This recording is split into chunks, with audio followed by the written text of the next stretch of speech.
ఒక్కసారి కొమ్మూరి గోల్డ్ కి కాల్ చేయండి. తాకట్లో ఉన్న మీ బంగారాన్ని విడిపించి మార్కెట్ ప్రైస్ కి వాళ్ళు కొనుక్కుని మిగతా డబ్బులు మీకు ఇచ్చేస్తారు. నమస్తే కార్తిక్ గారు. నమస్కారం వెంకయ్య గారు. అంబటి రాంబాబు గారు పవన్ కళ్యాణ్ని ఉద్దేశిస్తూ పార్టీ పెట్టింది మీరు సీఎం అవడానికి కాదు, ఎవరినో సీఎం చేయడానికి అని చెప్పి వ్యాఖ్యానిస్తున్నారు. ట్వీట్ కూడా చేశారు. దీన్ని ఎలా చూడాలంటారు? ఇప్పుడు అంబటి రాంబాబు గారు సీఎం కావడానికి రాజకీయం చేస్తున్నారా, లేదు జగన్ని సీఎంగా ఉంచి తను కనీసం మంత్రి అయినా ఎమ్మెల్యే అయినా కావడానికి రాజకీయం చేస్తున్నారా? ఆయన ఎలాగో సీఎం అవ్వలేడు కాబట్టి మంత్రిగానే ఉండాలి. ఇప్పుడు ఎవరు ఎందుకు పార్టీ పెడతారో, ఎవరు ఎందుకు రాజకీయాల్లోకి వస్తారో వాళ్ళకంటూ ఒక క్లారిటీ ఉంటుంది. అవును. ఇప్పుడు పవన్ కళ్యాణ్ గారు ఎందుకు పార్టీ పెట్టారనేది అది పవన్ కళ్యాణ్ గారి క్లారిటీ, జనసేనలో ఉండే వాళ్ళకి సంబంధించిన క్లారిటీ. అవును. వైసీపీకి ఎందుకు అది? అంబటి రాంబాబుకి ఎందుకు అది? తన లక్ష్యం సీఎమ్మా పిఎమ్మా లేదు అంటే డిప్యూటీ సీఎం మాత్రమేనా అనేది పవన్ కళ్యాణ్ గారి ఇష్టం. జనసేన పార్టీకి సంబంధించినటువంటి ఇష్టాలకు సంబంధించిన విషయం అది. ప్రతిదీ కాపులకి అటాచ్ చేస్తున్నారు అంబటి రాంబాబు గారు. అసలు కులానికి రాజకీయానికి సంబంధం ఏంటి? కులానికి పదవికి ఉన్న సంబంధం ఏంటి? ఒక కులమే ఓట్టేస్తే ఒక పార్టీ అధికారం రాదు కదా. అవును. వచ్చిద్దా? రాదు. మరి ఏంది కులానికి జనసేన లింక్ పెట్టి ఆ జనసేనని కాపులకు మాత్రమే పరిమితం చేయాలనే ఆలోచనతో జరుగుతున్న కుట్ర తప్పదు ఇంటూ ఏముంది? నిన్న పవన్ కళ్యాణ్ గారు చాలా క్లారిటీగా చెప్పారు, నేను అన్ని మతాలని గౌరవిస్తాను, అన్ని కులాలని గౌరవిస్తాను. అవును. నాకు కులం అనేది పెద్దగా ఏమీ లేదు, ఆ ఫీలింగ్ అంటూ ఏమీ లేదు. నేను మాదిగల తరపున మాట్లాడతాను, మాలల తరపున మాట్లాడతాను, బీసీల తరపున మాట్లాడతాను, అలాగే కాపుల తరపున మాట్లాడతాను, ఓసీల తరపున మాట్లాడతాను, ఈవెన్ రెడ్డిల తరపున మాట్లాడతాను. రెడ్డి అనే పదం ఎందుకు వాడారంటే వాళ్ళు మేజర్గా వైసీపీ వెనకాల ఉంటారని కాబట్టి. చెప్పానండి మరి ఆ మాట, వైసీపీని మాది రెడ్డి ఓట్ బ్యాంక్ పార్టీ అని చెప్తారట? చెప్పలేరుగా. ఏ రాజకీయ పార్టీ అయినా ఒక కులాన్ని బేస్ చేసుకుని ఉంటుందా? ఉండదు. కానీ జనసేనకి మాత్రం కులాన్ని అంటగట్టే ప్రయత్నం ఎందుకని చేస్తున్నారు? అవును. సరే, తప్ప ఉప్ప పక్కన పెడితే మన రాజకీయాల్లో ఉన్న పరిస్థితి ఏంటంటే కొన్ని కులాలు కొన్ని పార్టీలతో తరతరాలుగా అంటగలుగుతూ ఉన్నాయి, అది నిజమే. అవును. అంత మాత్రాన ఆ పార్టీ ఆ కులాంది అంటానికి ఏమి లేదు. లేదు. ఇప్పుడు కమ్మలు మేజర్గా టీడీపీ వెనకాల ఉంటారు, రెడ్డిలు మేజర్గా అప్పట్లో కాంగ్రెస్, తర్వాత వైసీపీ వెనకాల ఉంటారు, తర్వాత కాపులు సహజంగానే చిరంజీవి పార్టీ పెట్టినప్పుడు చిరంజీవి వైపు, తర్వాత పవన్ కళ్యాణ్ వైపు ఉంటారు. వాళ్ళ సామాజిక వర్గ నాయకులను చూసుకుని వాళ్ళ వెనకాల కొంత ర్యాలీ అవుతుంటారు. ఈ సాంప్రదాయాన్ని చెరిపేసే ప్రయత్నం రాజకీయ నాయకులు చేయాలి తప్ప ఒక పార్టీకి ఒక కులాన్ని అంటగట్టే ప్రయత్నం ఏంటి? ఒకవేళ జనసేన కాపుల కోసమే ఉంది, పవన్ కళ్యాణ్ సీఎం కావాలి, ఆ లక్ష్యం అంబటి రాంబాబుకు ఉంది అంటే అంబటి రాంబాబు వైసీపీలో ఎందుకున్నాడు? జనసేనలో కదా ఉండాల్సింది. అవును కదా. పవన్ కళ్యాణ్ సీఎం కావటం కోసం ప్రయత్నం చేయాలి కదా, జనసేనలోకి ఫస్ట్ నుంచి ఉండాలి కదా. అసలు ఫస్ట్ నుంచి పవన్ కళ్యాణ్ తో ఫస్ట్ నుంచి ఉండాల్సింది కాపులంతా మరి ఉండాలి కదా. ఇప్పుడు పేరు నాని, అంబటి రాంబాబు వీళ్ళు ఎందుకు పవన్ కళ్యాణ్ ఎందుకు టార్గెట్ చేస్తున్నారు? వాళ్ళ కులం కదా, వాళ్ళ పార్టీ కదా. మరి జనసేన అనేది టార్గెట్ చేయాల్సిన పని కూడా లేదు కదా. లేదు కదా. ఇంకా సానుభూతి చూపించాలి. వీలైతే ఆ పార్టీ కోసం పనిచేయాలి, ఆ పార్టీకి ఫేవర్ చేయాలి. చేయటం సాధ్యం కాదనుకుంటే కామ్ను గుచ్చేవాలి. కానీ ఆ పార్టీని ఆ నాయకుడిని టార్గెట్ చేస్తున్నారంటే మీకు కాపు కులం పిచ్చి లేదు. అయితే మీరు కాపులు కాదా? అయితే పవన్ కళ్యాణ్ మాత్రమే కాపు, పవన్ కళ్యాణ్ సపోర్ట్ చేసే వాళ్ళు మాత్రమే కాపులు, మేము కాపులం కాదు, వైసీపీలో ఉన్న వాళ్ళంతా కాపులు కాదని అంబటి రాంబాబు ఏమైనా క్లారిటీ వదలుచుకున్నారా? అదే చెప్పాలనుకుంటున్నాడేమో. ఏంటిది? అప్పటికి ఒక కాపులకి ఇలా డిప్యూటీ సీఎం పదవి చాలా హోందాగల పదవి, చాలా పవర్స్తో కూడిన పదవి. నాకు అర్థం కాని విచిత్రం తెలుసా, పవన్ కళ్యాణ్ గారి ఫోటో గవర్నమెంట్ ఆఫీసులో పెడితే చంద్రబాబు నాయుడు గారితో పాటు, ఆ చంద్రబాబు నాయుడు గారి ఫోటోతో పాటు పెడితే పవన్ కళ్యాణ్ గారి ఫోటో పెట్టడం ఏంటి అని చెప్పేసి కేసులు అవి వీళ్ళే వేస్తారు, వైసీపీలో వేస్తారు. మళ్ళీ పవన్ కళ్యాణ్ గారు సీఎం కావాలని కోరుకుంటారు. పవన్ కళ్యాణ్ గారి ఫోటో గవర్నమెంట్ ఆఫీసులో ఉండటానికి ఒప్పుకోలేని వాళ్ళు పవన్ కళ్యాణ్ సీఎంగా ఉండాలని కోరుకోవడం ఏంది?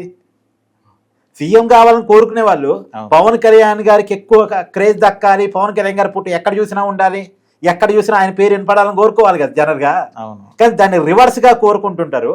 కానీ పైకి మాత్రం పవన్ కళ్యాణ్ ఎందుకు సీఎం కాడు, చంద్రబాబు నాయుడిని సీఎం చేయాలా, ఇంకెవరో సీఎం కావడానికి నువ్వు సహకరించాలా అని చెప్పేసి మాట్లాడుతూ ఉంటారు. అంటే వీళ్ళ ఉద్దేశం వల్ల ఒకటే అండి, వెరీ క్లియర్. వీళ్ళ మాటల వెనకాల ఉన్న అర్థం ఏంటి అంటే ఏదో చెప్తా ఉంటారు, ఎవరి మాటల వెనకాల ఏ అర్థాలు ఉన్నాయో తెలుసుకోలేనంత కాలం మనిషి మోసపోతూనే ఉంటాడు అని చెప్పేసి మార్క్స్ అంటాడు.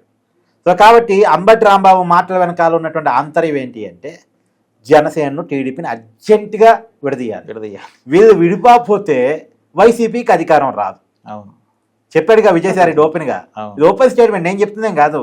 వాళ్ళ పార్టీ మాజీ నాయకుడే ఓపెన్ స్టేట్మెంట్ ఇచ్చాడు. వాళ్ళు కలిసి ఉన్నంత కాలం నువ్వు పాదయాత్ర చేసినా మోకాలి యాత్ర చేసినా తల కింద పెట్టి కాళ్ళు పైకి పెట్టి యాత్ర చేసినా సరే నీకు అధికారం రాదు అని తేల్చి పడేశాడు విజయసాయిరెడ్డి.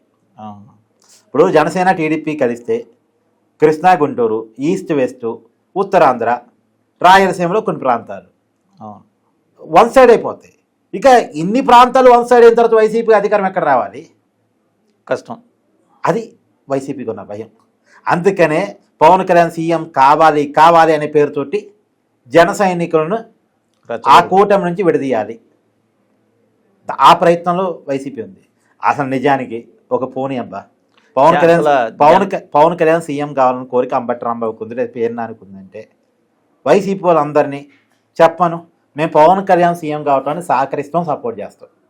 మీరు ఒంటరిగానని మేము సపోర్ట్ చేస్తాం అని చెప్పానండి. మరి మేము జగన్ కోసం పనిచేయం, పవన్ కోసం పనిచేస్తాం, పవన్ కళ్యాణ్ ఒంటరిగా నిలబడాలని ఆ స్టేట్మెంట్ ఇవ్వమనండి. వాళ్ళు చెప్పరుగా. అది చెప్పరు. కనీసం పవన్ కళ్యాణ్ గారు ఫ్లెక్సీని ఒప్పుకోలేరు, ఫోటోని ఒప్పుకోలేరు, పేరుని ఒప్పుకోలేరు. మళ్ళీ పైకి మాత్రం పవన్ కళ్యాణ్ సీఎం కావాలని కోరుకుంటా ఉంటారు. ఈ నాటకాలన్నీ పవన్ కళ్యాణ్ గారు ఎప్పుడో గమనించారు. గతంలో కూడా ముద్రగడ్డ పద్మనాభం ద్వారా, హరిరామ జోగయ్య ద్వారా ఓపెన్గా బహిరంగ లేఖ రాపిస్తే అసలు టీడీపీని జనసేనని పొత్తు పెట్టుకోకుండా ముందుగానే చెడగొట్టాలి అనే ప్రయత్నం, పవన్ కళ్యాణ్ మీద ప్రేమను వలకబోస్తున్నట్టే ఉంటారు. అవును.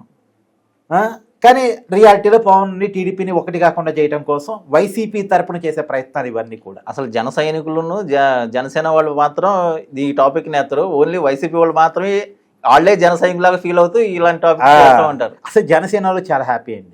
ఎందుకంటే ఈ దేశంలో ఏ పార్టీకి రాని రికార్డు జనసేనకి వచ్చింది. 21 స్థానాల్లో పోటీ చేస్తే 21 గెలిచారు, 100% స్ట్రైక్ రేటు. 2 ఎంపీలు పోటీ చేస్తే 2 ఎంపీలు గెలిచారు, 100% స్ట్రైక్ రేటు. ఈ దేశ రాజకీయాలు అలా రికార్డు నెలకొల్పిన ఏకైక పార్టీ జనసేన. రెండోది పవన్ కళ్యాణ్ గారికి అమితమైన గౌరవం ఉంది. ఆయన ఆంధ్రప్రదేశ్ ఏకైక డిప్యూటీ సీఎంగా ఉన్నారు. 3 డిప్యూటీ సీఎంలో ఒక సీఎం కాదు, ఏకైక డిప్యూటీ సీఎంగా ఉన్నారు. ఆయనకి గౌరవ మర్యాదలు ఉన్నాయి, ప్రోటోకాల్ ఉంది. సో వాళ్ళ నాయకుని వాళ్ళు అలా చూసుకొని ఇష్టపడుతున్నారు. రెండోది ప్రభుత్వం బాగా పనిచేస్తుంది అనేటువంటి నమ్మకం వాళ్ళు కలిగింది. సో మనం ఇలా కలిసి ఉంటేనే రాష్ట్రంలో రాజధాని తయారు కావటమైనా, పోలవరం నిర్మాణం కావటమైనా, ఇంకోటైనా అనేటువంటిది నేను చూసారుగా. మీరు పోలవరం నిర్వాసితులతో చంద్రబాబు గారు భేటీ అయ్యారు. అదే వీళ్ళెత్తులు విడిపోయి జగన్ చేతులు అధికారం పెట్టుంటే ఏమయ్యేది? అసలు అలాంటి సిచ్యువేషన్ అప్పుడు చూడలేదు కదా, 2019 నుంచి 24 మధ్య చూడలేదు కదా. సో ఇప్పుడు డెవలప్మెంట్ ని జన సైనికులు, టీడీపీ అభిమానులు, లేదు రాష్ట్ర ప్రజలు ఎంజాయ్ చేస్తున్నారు. సో వైసీపీ వాళ్ళకి ఇది కంటగింపుగా ఉంది, కడుపు మంటగా ఉంది. అసలు వైసీపీ బాధల్లో ఏంటంటే అండి, నేను వెరీ క్లియర్ చెప్తానండి. నాతో మా సొంత తల్లి కలిసి ఉండలేదు, మాతో జగన్మోహన్ రెడ్డి సొంత చెల్లి కలిసి ఉండలేదు, సొంత కుటుంబాలు కూడా జగన్తో కలిసి ఎక్కువ కాలం ట్రావెల్ చేయలేం. అలాంటిది ఒక కులం కాదు, ఒక వర్గం కాదు, ఒక పార్టీ కాదు, ఒక బ్లడ్ గ్రూప్ కూడా కాదు. కానీ వీళ్ళేంది సొంత అన్నదమ్ములే కలిసిపోతుంటున్నారు.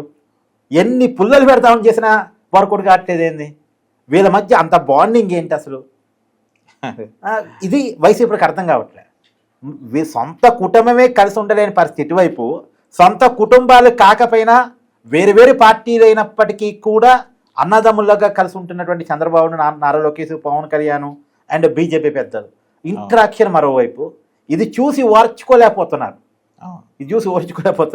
అది అభివృద్ధి ఫాస్ట్ గా జరుగుతూనే ఉంది. మొన్న మోడీ వచ్చి చంద్రబాబు నాయుడు గారి ఇంటికి పోయింది, పవన్ కళ్యాణ్ గారి ఇంటికి పోయింది. అసలు వైసీపీ వాళ్ళకి నిద్రపట్టని రాత్రులు ఉన్నాయి పరిస్థితి.